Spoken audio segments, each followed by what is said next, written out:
anarferol yn yw e. A bu oedd na gwyno mawr. Llythyru yn y papur lleol. Gwarth, mae dim ond yn Gymraeg oedd yn ymddangos. A nid mewn fidwyr oedd yn cwyno. Nid Cymru di-Gymraeg. Cymru Gymraeg.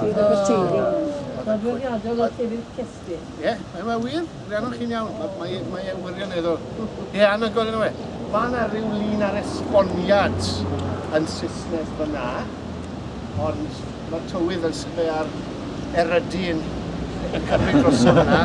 Mae hwn bach i ddweud. Beth bynnag, bydde'r englyn na ddim lan fyna, ond i bai am T. Llew Jones. Ie, wir. Na'r gwirionedd yn y pen draw, yn yr ystyr, T. Llew Jones ddysgodd fi i gynganeddu. Y llythrenol 10 mlynedd ar 20 ôl i Lenni.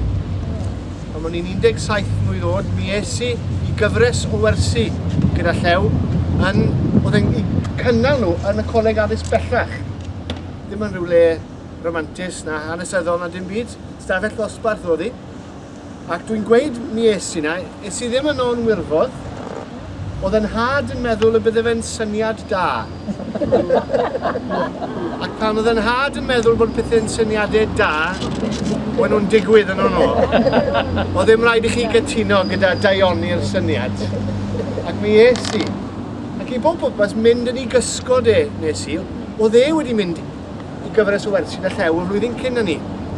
A pethau ddim cweit wedi disgyn i'w lle iddo fe o ran y gynghanedd, wedd e moyn treial to. A fi oedd yr esgus. Ie, coch chi Llew, mae'r crwt a diddordeb. A dwi'n dod dagen nawr, dewch chi ddysgu. Ac yn rhyfedd, disgynodd y ginog gynganeddol iddo fe yn yr ail eiaf hwnnw mae e'n dweud. Ac fe ath e ymlaen yn had mlaen i ennill ar gystadlaethau a'r englyn ysgam, a'r cywydd ag ati yn y genedlaethol.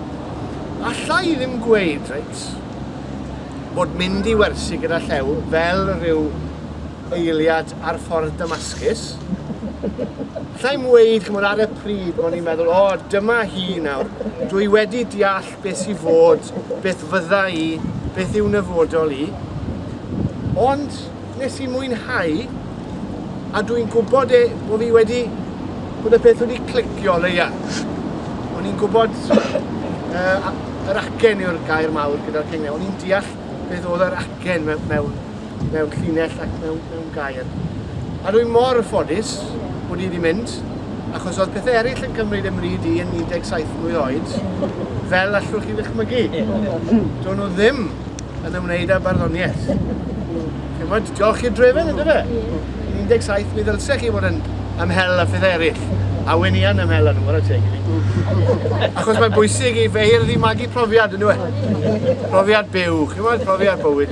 O beth bynnag, fe nes i dysgynodd y cyniogau hynny, aroson nhw da fi, a pan dath amser wedyn, pan roes i'r gorau i wario rygbi oherwydd anaf, diolch i'r rod, beth yw'r peth na, tiriol unrhyw gyn chwarae rygbi wneud, cyganeddu, ynddo fe? A sy'n ôl a teri. Ac i Llew mae'r diolch, ac oedd e'n athro arbennig. Ac yn wahanol i fi, dwi'n siŵr, oedd e'n ddeddfwr o athro. Fe dwi un sydd yn dieddol o gallu gweld dwy ochr bethau. Oedd e'n jyst yn rhoi hi'n ffordd. A naill lle o'ch chi'n neud e'n ffordd ni, neu o'ch chi'n anghywir. Fi fynd nôl at y busnes cynghanedd yma. Yn had, dangos yw gerdd yn had, a gweud, ceri ddangos ei Llew, na. Drefna un nawr, gei di fynd lan i ddol nant, i T. Llew, y Montgarreg, eitha trwy gerdd yma dati. Ac fyna dwi'n credu, fyna felly dechreuais i weld pethau yn wahanol. Ges i fynd i diau dechrau, jyst fi a fe. A ryw 1 ar 20 o'n i felly, 2 ar 20. Crwt o'n i o hyd, fe. Ond oedd e ddim yn siarad y fi fel crwt, oedd e'n siarad y fi fel dyn. Oedd e'n rannu cyfrinachau a straeon. Straeon am foes y ciliau, straeon am dic. Ac yn sydyn, do'n i'm yn gwybod am y pethau ni. Weld, yn ysgol Aberteifi ar enghraifft, doedd na ddim fri ar pethau Cymraeg, nag ar lenyddiaeth Cymraeg, nag ar y Cymdeithas Cymraeg oedd yn bodoli trodfeddu tu allan y drysau. Do'n i ddim. Ond gyda'r straeon hyn, a dechrau mynd i gymdeithasu a chymysgu gyda i bobl os dymunwch chi, dechrau agorodd byd newydd i fi, does dim dwt. Felly diolch i'r Anaf a diolch i ti Llew Jones bod yr englyn a fyna. Oedd e'n groesawgar, oedd e'n raffu straeon, nifer ohonyn nhw'n wir.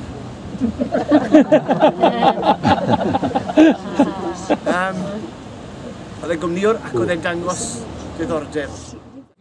Dwi ar ei genod, o'n i'n cael mynediad i'r byd yma oedd wedi bod yn gaeedig. Ddim o'n i'n gwybod bod y byd na, o'n i wedi clywed am Dic yr Endrod. Heddi, maen nhw'n gwahodd beirdd mewn i ysgolion iddyn nhw. Ac yn y blaen, oedd Dic yn byw llythrenol 5 milltir am yr hewl. Do'n ni'n mynd astudio i waith e. Meddylio'n meddwl mewn ag e'r ysgol i siarad. A dwi'n mynd condemnio, ffarwydd i dwi'n derbyn na. A diolch, yn edrych nôl nawr, rai o'r cyfleoedd mae plant yn cael nawr oherwydd bod ni wedi deall bod barddoniaeth yn beth bwysig yn gyhoeddus yng Nghymru. Nid yn perthyn i ryw heinen fach o bobl. Yn barddoniaeth ni, barddoniaeth y bobl yw i o hyd. Hyd yn o'r osos llai yn ymddiddori, dwi'n golygu nad yw barddoniaeth i yn dal i fod yn barddoniaeth sydd na i'r bobl. Dwi ddim tamed fwy tywyll nawr nag i fi oedd eriod. Os rhywbeth, mae lot o fe'n fwy golau. Mae diolch i bobl fel Llew am hynny, achos oedd e'n credu'n gryf yn y syniad yma cynulleidfa. Mae'n nofel i ddefnyddio, oedd cynulleidfa ag oedd ei ddarllenydd yr un peth y barddoniaeth. Mae'n dyled un bersonol, dyled pobl fel Geraint, dyled chi gyd, dwi'n gwybod, yn anferth iddo fe. A dwi'n siŵr gewch chi wybod fwy a gwybod well bethau amdano fe. Felly diolch am ddod chi to, diolch am ddod ar hoel gyda chi ac yn y blaen. Mwynhewch weddill i dydd. A croeso chi, dwi'n digwydd paso, felly byddwch chi'n digwydd paso yma. Bydd e'n neis, a gallwch chi weid stori wrtha i.